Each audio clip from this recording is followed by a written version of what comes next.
Hey guys, Matt Baker, the co-founder of the HMO platform, and I'm here with one of our clients, Max Rayner from Stuart Clinton Properties. He's the director and co-founder.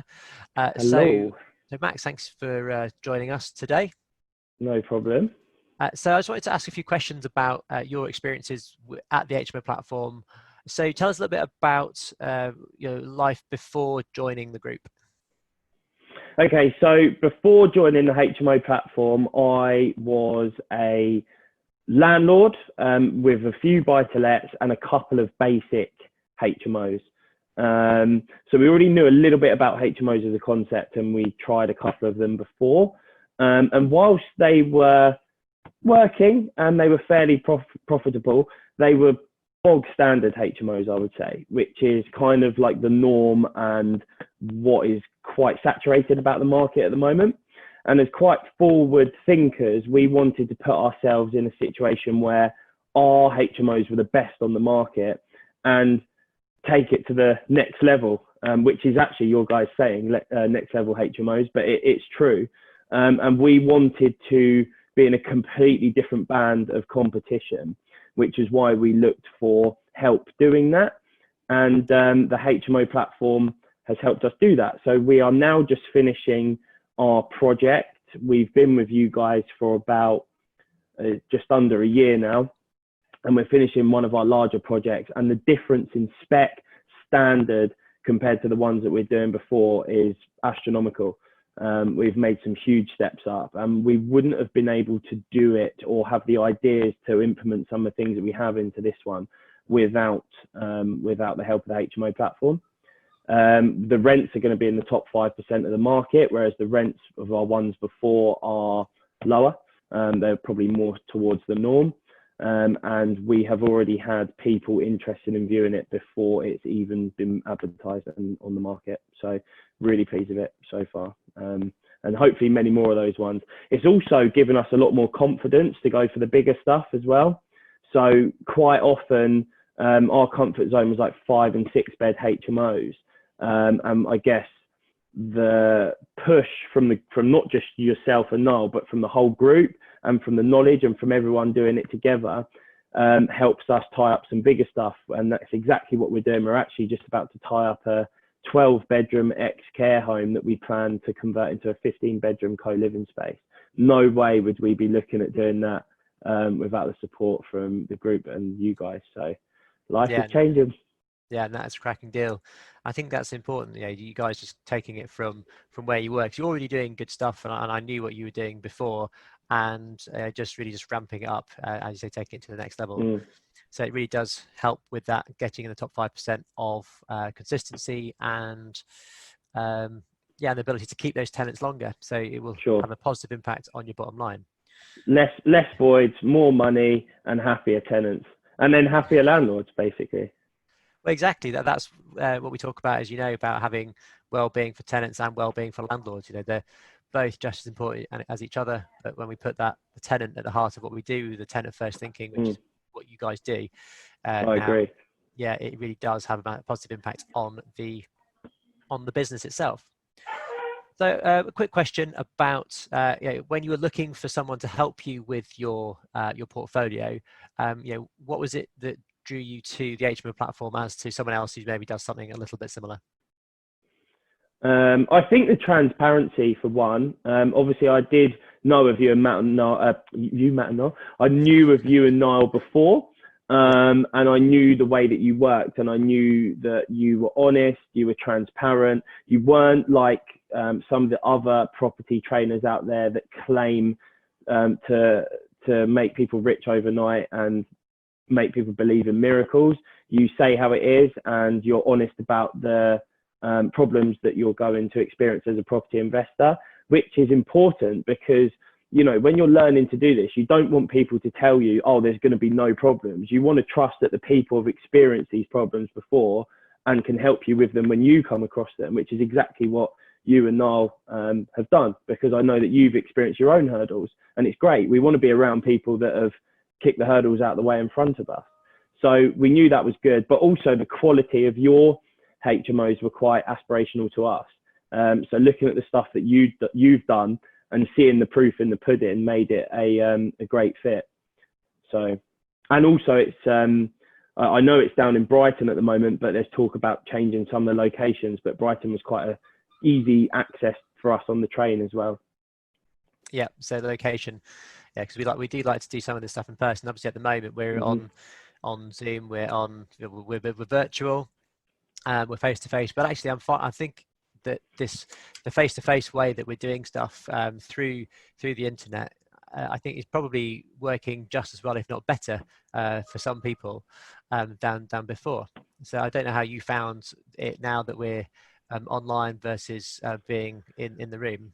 Yeah, I think that actually, weirdly enough, when you're on a Zoom call, it makes people interact a little bit better in a weird way. I don't know why, but I do think it is important to meet up as well. And there's a lot to be said about maybe not the quality of the education is the same either online or in person, but the actual relationship side and connecting with people is important, and that happens more in person. But in terms of the value, it's actually a lot easier for us to jump on the computer and have a day's worth of amazing content and speakers coming on.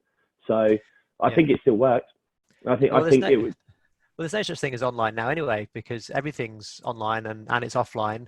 You're using your phone all the time. So actually, I think it is now becoming an integral part of any training platform. And it's definitely now an integral part of what we do and what we will be doing moving forward. So that's one thing that I will say about you and Niall actually, is that you do tend to adapt pretty quickly. You're not people that, like, if legislation comes in or, lockdown, you're not like, oh my God, what are we going to do? Bang, the platform's straight online. Legislation comes out, it's pumped out to the group. You've already implemented it in your properties and everyone else is getting that information.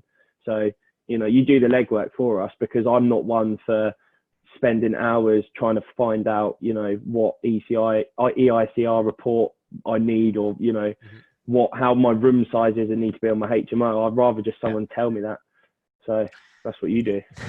Yeah, well, that's right. That's why we're here, and it's always good fun. I like getting under the skin of what is happening out there and being able to share that information, which is why we do what we do at the HMO platform. So, just a quick question here: what was I suppose the biggest feature that sold you on working with the HMO platform? The biggest feature, I think, also the fact that you are doing it. So it's not like you did it 10 years ago, or you maybe have a portfolio of like a dozen properties and you sort of stopped there and turned to education to make you money.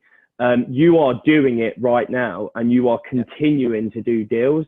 And that's really important, because it means that you are always up to date with what's going on. And you know exactly what everyone else is going through. You didn't make, you didn't make your millions 10 years ago and haven't bought a property since, because I always think those people are a little bit out of touch. So for us, the biggest sale was like, you're literally doing it. And if we want to come and see one of your projects, we can come. Yeah, exactly.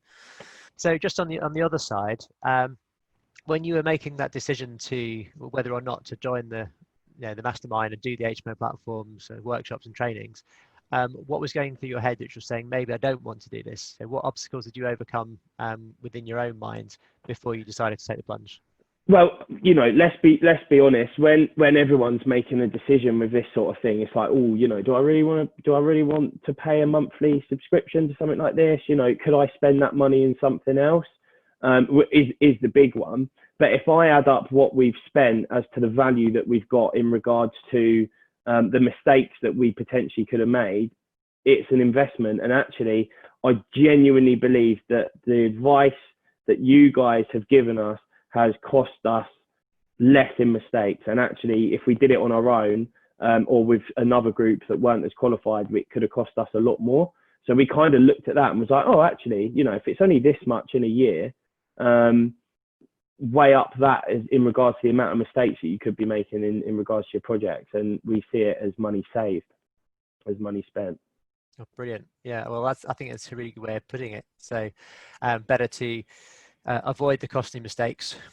And when things Agreed. do go wrong, you've obviously got those people around you to Hmm. help overcome those hurdles.